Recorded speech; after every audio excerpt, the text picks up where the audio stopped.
Hello, everybody, and welcome to another episode of Small Business Marketing Success Interview Series. I'm Small Business Stacey, and today I'm joined by Eric Harbison, who is the big kahuna, or AKA Chief Marketing Officer over at Aweber. Now, Aweber is an online email marketing platform designed for organizations of all sizes, from the small startup to teams of 50 or more people.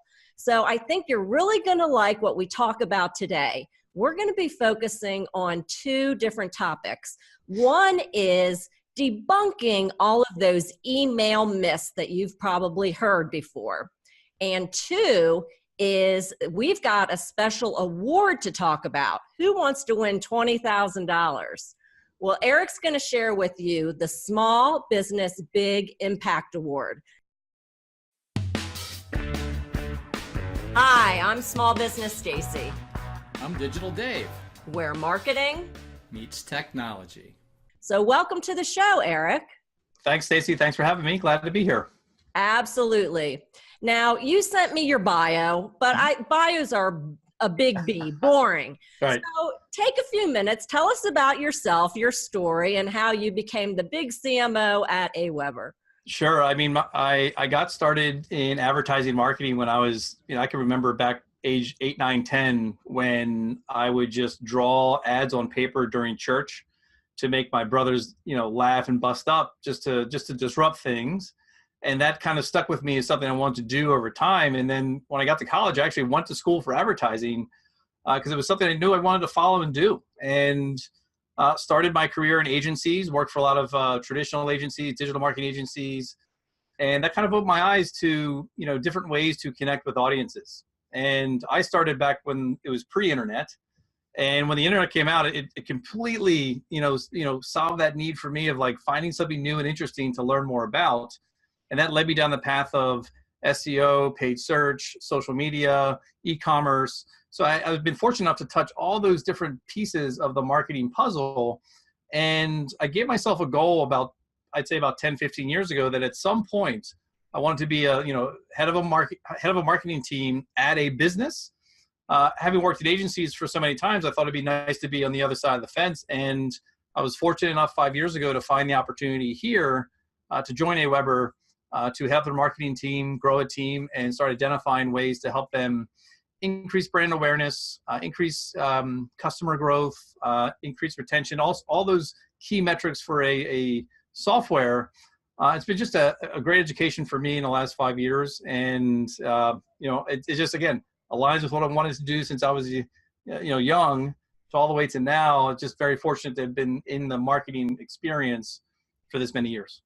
Oh, well, congratulations. I love hearing about people who are able to pursue and, achieve their passion. They have this real strong focus of what they want to do. And I commend you for bringing that to life.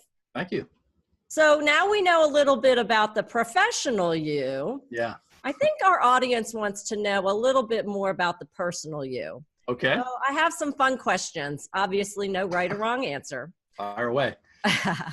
Would you say Mac or PC? 100% Mac. Oh, an Apple guy. Okay. Stripes or solids? Solids. Well, you're wearing solid today, so got to keep the theme going. That's right. And this is an interesting one. Ready, aim, fire, or ready, fire, aim? Wow, that's a great question. Yeah, for a marketing guy. Exactly. And I'd like to think of myself as a ready, aim, fire when it comes to most of how I, conduct operations and just kind of the linear progress of things. But in the marketing world, sometimes you just need to shoot, ask questions later in terms of finding out what worked, what didn't work. So I'd say 80% of the time it's probably ready, aim, fire. And then there's 20% of that time where I just kind of like to think about it, try it, and then, kind of retro on what happened and see what we can do better. Oh, love the answer. And it's so true. Okay, well, great. Then I think you've got a lot of brilliance to share with us today.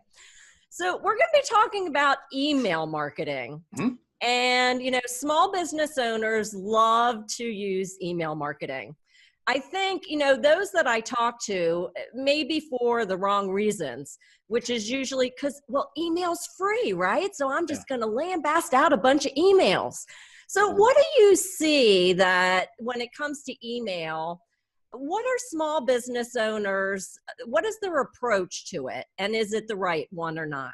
Yeah, and that's a great point in terms of emails free. So I'll just, maybe I'll think about it, maybe I won't think about it. But I think the approach many marketers are taking is that they're still embracing when I hear the word all the time, it really makes me cringe. It's the email blast. Mm-hmm. So if you're listening and you've said this term the last 5 to 10 days, let's see if we can't change your way of thinking to not use that word, because it kind of is counterintuitive to the power of what email is, which is to be precise and segmented and focused on what we hear all the time, which is get that right message to that right individual or segment of individuals at the right time. So, the myth here is that email is a blast mechanism. And I think that's a myth, because while you can do that, I think it's misusing the power of email in that it's time to be more thoughtful in terms of how you schedule and how you segment and how you send. Yeah, absolutely. So, right, just because it's free doesn't mean you hit blast, blast, blast, right? Correct. So I know you've got some other myths about email. What do you see going on out there in the small business world? Well, it's always the one, and we have meetups here at Aweber every so many months, just to bring in the small business community and let them talk through challenges and things like that. But the biggest myth is just the challenge and the difficulty. Like, email's hard. Like, I think everyone thinks email, it just feels like something that's heavy and complex. And once you talk through it with a small business owner who doesn't have the time, they feel like they don't have the experience, and because it's free, they may not, or if it does cost money, they're not sure if they can make that investment. So debunking that myth that email is hard. And there's just so many easy ways to get started with email, in that it's not complex. And in some platforms, it could be as easy as just using a mobile app to create and send messages, leveraging things that may already exist, and that's your social media accounts or an Instagram account. So there are ways to do it really, really quickly. But even if you use a general platform, people are scared of what to write, and the fear they have about, geez, I don't know what to tell them. But chances are they have a website or even a brochure. If you're a pizza shop, there's a story to be told there that can easily translate into your very first email that you would send. So email is hard, is a myth. Email is dead. I'd say, we've heard that one how many times? Heard that one, yeah. Not so much dead from the standpoint of those that feel that way may think that social is the way to go, and that social media is the solution for the small business owner because they launched a Facebook page, they've got some Instagram photos, and in their mind, they feel like, hey, we got this thing cooking. But if Facebook and Google and Instagram all disappeared tomorrow, how would you connect with your audience? And when you start thinking of it that way, look at the reaction on someone's face when you ask them that question, and they start to realize, like, oh, I don't know what I'd do. I'd probably send direct mail. See, they're onto something there, because email, although it may feel like it's dead or it's talked about being dead, it is the most powerful channel to use, because the names that you're getting and collecting and having people opt in to get your messages, you own that information. Mm-hmm. You own the information that people are willing to give you. So in the case of, Facebook and Google disappearing tomorrow, you would still have that information from people that want to hear from you. And when you start thinking of it that way, small businesses really start to understand the impact they can have with email as their primary channel. Yeah, and it's right, because when you are emailing somebody, it's like you can have a one-on-one conversation, right? Correct. Whereas on social, you're being much more generic. Correct. And not everybody sees the posts. You don't control the media. With email, you are going to, and hopefully you'll share some strategies of how to end up in the inbox. Mm-hmm. But people are definitely checking their email just as much as they're checking social. So it's not that email, the myth that email doesn't work. I think it's more that if you have the right message that somebody wants to read, they would love to read your email. And to that point, I think in order to understand more, I mean, to me, it's just such a wonderful thing. It's such a challenge, a good challenge to try to figure out the best way to connect with your audience. Now, I don't care if you have 5 subscribers or 500 subscribers, because that's the other thing we talk about is, well, my audience is too small for email marketing. And the reality is, like, I have a side project. I've got 12 subscribers on my list. And I think about those 12 people like 12 of the most important people in the world, and I make sure to send information that's relevant to them. So whether it's 12 or 1,200, it's a great challenge to embrace, to say, how can I make sure that I'm giving the most relevant information to those individuals in whichever way that we segment. So my point here is, a strategy, if you're thinking about email or doing email, it's, how can you get more of that information from your audience? Because again, they joined your list from various places, and you may not have been asking them things about themselves. So short of getting into segmentation and automation rules, ask them a question. I mean, the power of email is that when you condition them to open up that email, have a link that asks them to just tell them more about yourself, or give them some options. If you're a, let's say a bakery, you send an email and says, do you like, muffins? Do you like cakes? Do you like donuts? If someone's clicking on one of those links, that gives you more information to then say, let's send this information to all the people that click donuts, and this information to all the people that click bread or cakes or whatever. So by starting to ask questions, and businesses are often afraid. They feel like they're inconveniencing their subscribers by asking them a question. But trust me, get over that hump, and you'd be surprised with the gold that comes back when you just start asking your audience relevant information, so that you can make sure you're giving them the most relevant information in return. Absolutely, Eric. I'm so on board with you. And you're absolutely right. Number one, it's not the size of the list that matters. I'm always preaching to my audience that a small list is actually preferable, because then it's almost like you are having a one-on-one conversation with them. And isn't it better to have people who won't go anywhere else, and you build a little fence around them? You have your own tribe. Correct. In my book, Small Business Marketing Made Easy, I talk about the action marketing system, and the A stands for getting attention. And, while most small business owners want to run up and down the street naked with their sign, because they just want to get attention, that's probably the wrong kind of attention. Sure. You're honing in on getting really crystal clear on the who. And you do that by asking questions, by going really deep. Do you like donuts? Do you like cakes? Are you gluten-free? What's ultimately trying to get to their pain and challenges, so that you can then be the only possible solution. Correct. Yeah, they're going to open your email if you can help them.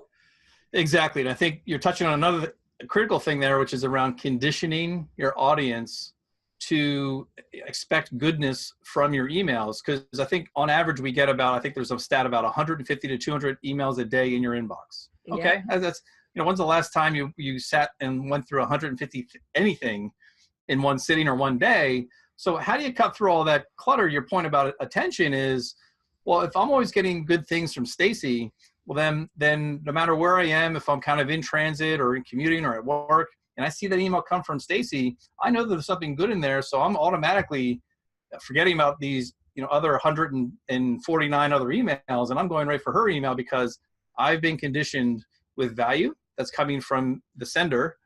And I think that's a critical piece, not just for long-term success, but also this notion of this other myth, which is, hey, when I send emails through my platform, it's Aweber, MailChimp, Constant Contact, whoever it is, and it ends up in the spam folder, what are they doing? It's their fault.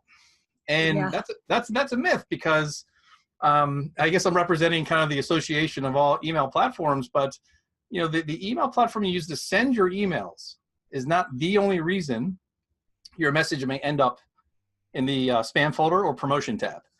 And it's one of those hard things to really grasp. It's, it's part technical, it's part theoretical. It's almost like SEO, for those that understand kind of how Google has this black box of 250 plus criteria they use to, rank organic searches, they'll never tell you what they are, or you may know what some of them are, but it won't tell you which one is weighted higher than the other. Well, it's kind of like that with email when it comes to how do I know I'm doing all the right things to get my email into the inbox? So, we like to look at it from there's 4 main pillars that lets a business consider when it comes to building their email list. Now, you can Google, best practices for email sending, and you'll get a bunch of great information. But when you think about the spectrum of these 4 pillars, it lets you understand and kind of dissect where you have influence over giving yourself that best chance. So those 4 pillars are, the first is the marketer themselves. So as the brand, how good of a job are you doing setting expectations? Because again, reputation is probably the key thing that drives all delivery of emails into inboxes. Because again, reputation is something that over time, if it gets stronger, that's a positive. But if you keep on doing bad things, it starts to trend down. So reputation is kind of the foothold for deliverability. So the marketer as number 1 is, am I setting the right expectations? Am I providing value? So just clean and simple, that's that. The second is the email platform. So pick the platform that has a existing strong reputation with the inbox providers. And if you choose the right, do your research and pick the one that's right for you and your needs. You want to make sure you have someone that has a strong reputation, sends mail, and there's a bunch of other factors that go into that. So that's a piece of the overall mix. The third piece is that inbox provider. So Gmail, Yahoo, Outlook, etc. So this is where it gets interesting, because there the black box starts to come into play, where we know there are good signals and bad signals for a brand to send a message. And like, for example, we know that if you send an email and someone drags it automatically into the spam folder or deletes it without even opening it, that's a bad signal to Gmail that says, oh, wait a minute, who's sending this information? It must be incorrect or not relevant. If that trend continues, well, then guess where your emails are going to go, 2 months from now when you start to send different emails.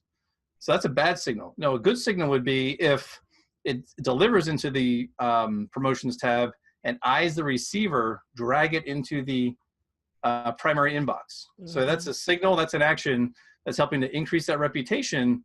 So as you send more emails over time, the inbox providers know that, hey, this email's got a better chance of ending the inbox because we're getting good signals from the recipients. Then the 4th pillar is the subscriber themselves.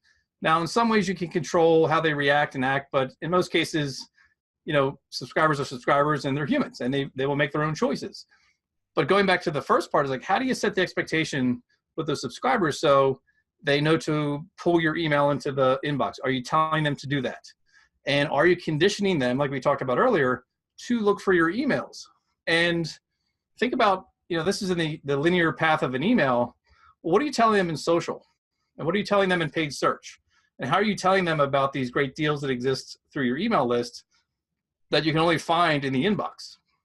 Well, if you're doing that, well, that's helping to influence these subscribers to then find your email and click it. So at a very high level, we think of those 4 pieces that are very influential in establishing reputation and making sure that there's engagement coming from your subscribers. Wow, really 4 great pillars.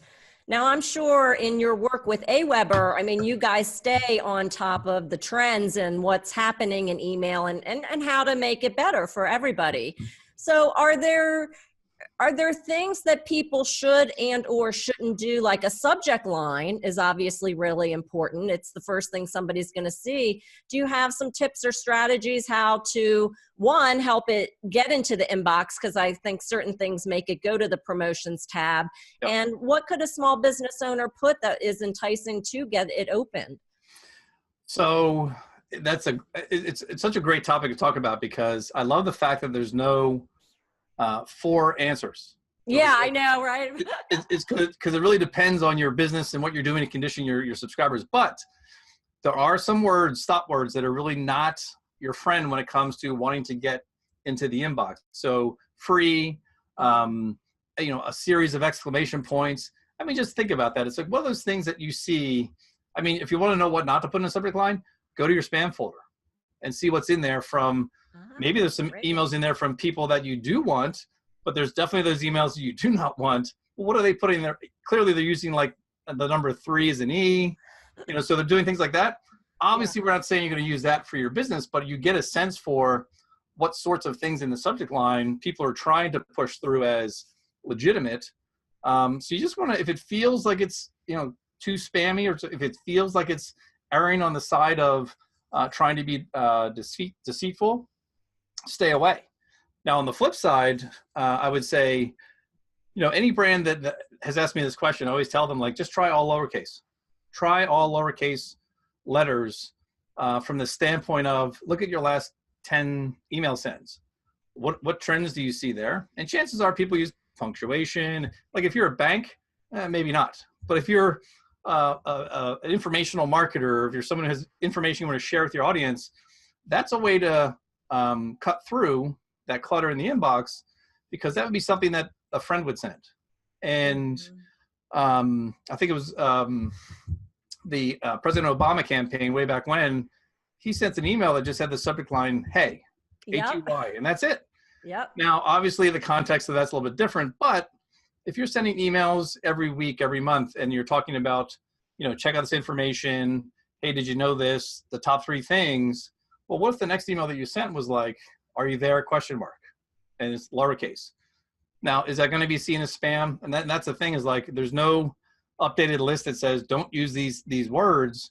So you got to test it and you got to try it out and think unconventional versus the conventional that you've been doing for however long you've been sending emails. And if you're just getting started, like you've only sent 2 or 3 emails, in some ways you kind of have a lot of wiggle room there. Just find something that's going to connect with your audience. Most tools today have split testing. Yeah. So you definitely want to be split testing email sends to your list. Well, speaking of split testing, I've heard differing reports. I would love your input on this. Sure. Of text-based, just plain text emails versus those with images. Yep. Do you have any perspective on that? I do. I tend to err on the side of, and again, for Aweber as a brand, educational, friendly, trying to help you, we tend to err on the side of provide straight to the point, right? Fewer images, it's more about the content and the context of that content that lets the text be more impactful than the image. However, if there's a feature, we want to show something that's visual, we will use an image inside the body of that email, whether it's at the top or in the middle. But there are cases where you want to have some sort of visual connection. But that is definitely something fair to split test if the context of image versus non-image is still relevant.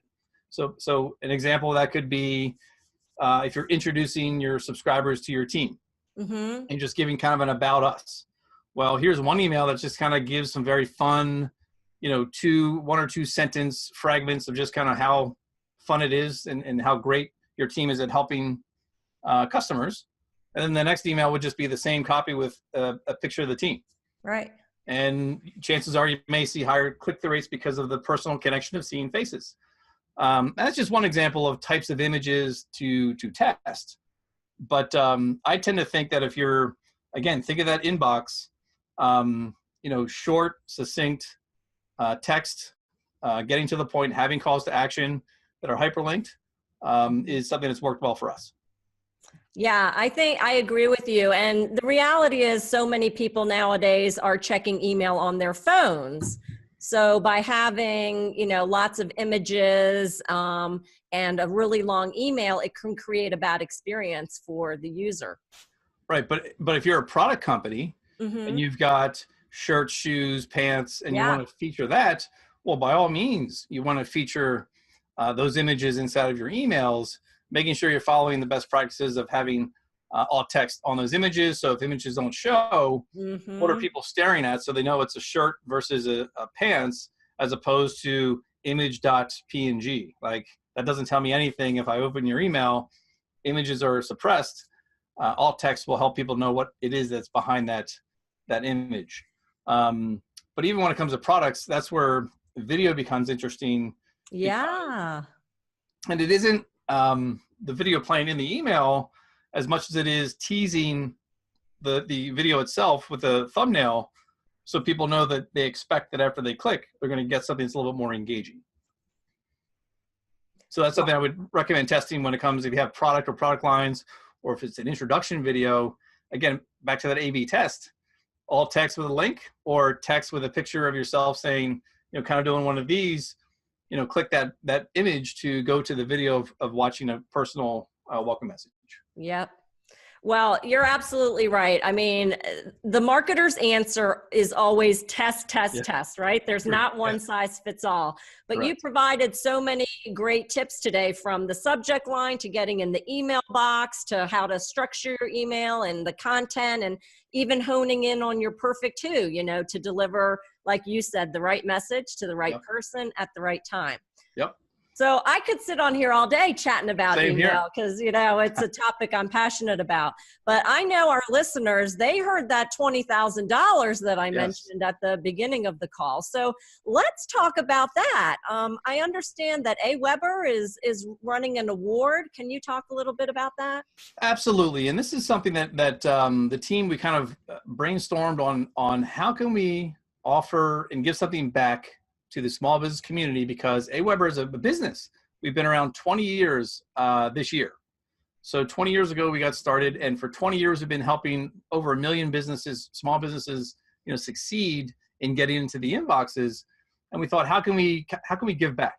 How can we show our appreciation to the community that we served? And we thought, hey, let's get people to just share their stories. One of our core values is creating remarkable experiences. And we said, there's got to be businesses out there, because we know them, because we see them as our customers. But beyond our customers, what are the businesses doing just remarkable things? And let's let them tell us about their story. So we opened this kind of award giveaway where it's let us hear about your story. And businesses can submit an entry and tell us in an essay format or a short video, what is your business doing to create remarkable experiences? And then also tell us, if you were to win $20,000, how would you create an even bigger impact for your community, for your customers? And we want to just kind of hear their brainstorm about how can they do even more. And we want to use this as an additive thing, not as something that's going to detract or retract the progress of a business, but how can this be additive to themselves and their community? So it's been live now for, I want to say, a little over a month. And the entries we've been seeing are just so inspirational. Just the types of businesses out there that are just doing such great things. And they're so inspired by just touching people's lives in different ways that it's going to be a hard choice. It's going to be definitely a hard choice to pick one. Yeah. Is there certain criteria that you're using? So US only companies. Oh, okay. And must be, what is qualified as a small business. So less than 50 employees. Okay, that's it? That's it. Wow. So all you have to do is sort of state your case very shortly and succinctly of how you're making a difference. Mm-hmm. And if you were to win $20,000, how you could make an even bigger difference. Exactly. Perfect for small business. Wow. Yeah. Yeah. Well, I don't know if you guys are doing this or not, but I would love to see a gallery of everybody's entries, because that would just be so inspiring. So we have hundreds so far that have come through, and January 4th is a cutoff date for entries to let's hear your story. And then after that point, somewhere in I want to say late January, we'll open up and pick 20. And we'll have 20 what we'll call finalists of really inspirational stories that really stack up well against each other. And then the public is going to vote. Be inspired to vote on those 20. And that's going to be a piece of the criteria to get to that final decision. We've got a panel of judges that represent the small business community. They're going to help us get to that very, very hard choice of picking just one business. Wow. Fantastic. So just to clarify, you do not have to be an Aweber client to enter. Right. Any business, customer of Aweber's or not, we're just ready to hear even more inspirational stories. Oh, I am as well. That's so inspiring. Congratulations for putting together such an important award and recognizing small business. So how can people learn more about it? So real easy, just go to aweber.com /big impact. Okay. And there's the landing page, give you more about the contest. There's a form there. You need to give us your name and email to be sent all the detailed criteria and the form to submit your essay or your video. Okay. And the deadline again? Deadline for those entries is January 4th, 2019. Okay. So still have time. Still have time, exactly. All right. And how about Aweber? I mean, you guys provide a great automation tool that's so easy to use for small business owners. Talk a little bit about that and how they can learn more. Yeah, so as we like to say, I mean, we're a little bit biased, but it's a great time now to be an Aweber customer because of so many things we've been launching in the last, I'll even say 6 months. Automation features, we kind of relaunched our split testing feature as well. We have a couple cool things planned for the next couple of months, but aweber.com is the best place to start. There's a 30-day free trial for anybody who signs up. And what's interesting about our trial versus others is that you can actually call us during your trial. Like, you don't have to pay us more to get access to our team of experts. We're ready to help you right now to get started, to answer questions you have, to migrate your list over from another provider. Our team, you don't need to make an appointment. You can just do that after you sign up, and we're ready to help you. So, aweber.com, sign up with information. And what I will offer your audience, Stacey, is if anybody wants to just have a quick conversation about their business or is interested in, after they learn more about Aweber, wants to migrate over, they can email me directly. Okay. And they can email me directly at Eric H, and that's ERIKH at aweber.com. Connect with me, and I will make sure that we will, if it isn't myself, one of our team members here will help get you what you need so that we can get your business growing. Great. Well, thanks, Eric. You've been so gracious with your time and expertise today. Do you have any parting words of advice for a small business owner who's just, looking to grow their business, but they don't just have a lot of time to sit there and figure it all out? What would your parting words of advice be? Yeah, the time thing is tough. And, there's a great quote by Seth Godin that is, you don't need more time, you just need to decide. And when I always hear that, I always think of, is there 30 minutes a week you could dedicate to just, trying to figure it out, or 30 minutes a week to write that email, or 30 minutes a week to send or schedule that email to go out next week? It only has to be 30 minutes. Or is it, if you don't even know where to get started, dedicate 30 minutes to call whoever it is your provider is, or try to get educated before investing more time. Because a lot of people say they just kind of get in this whirlwind of, I just get lost and frustrated.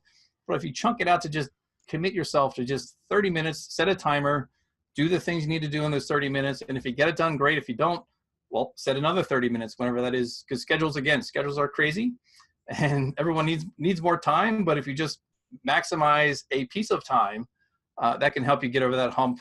And we've all seen this, right? The confidence, the compounding confidence is infectious, meaning once you do something that works and you get confident about it, you'll be more inspired to give an hour, and then an hour and a half. And next thing you know, people are coming to you saying like, hey, how do I do this thing that you're so good at? So just start with that 30-minute time frame. Great advice. Great parting words. We're going to end on there. So Eric, if people want to reach you, I know you shared your email. Are there other ways they can connect with you? Connect on Twitter, and that's just my name, at Eric Hardison in Twitter, and LinkedIn. Just search for my name and connect with me there. I am happy to talk email, digital marketing, anything, anytime, to anybody, because it's just a passion of mine, and I'm happy to help any way I can. Great. Well, thanks for coming on today, Eric. You provided really great information, so helpful to the small business community. Keep pushing on and doing what you guys do best over there. My pleasure, and thanks, Stacey, for having me on. You're welcome. All right, everybody, this is Small Business Stacey, your small biz marketing specialist, here to help you get your marketing into action and help you become a small biz marketing whiz. Bye-bye.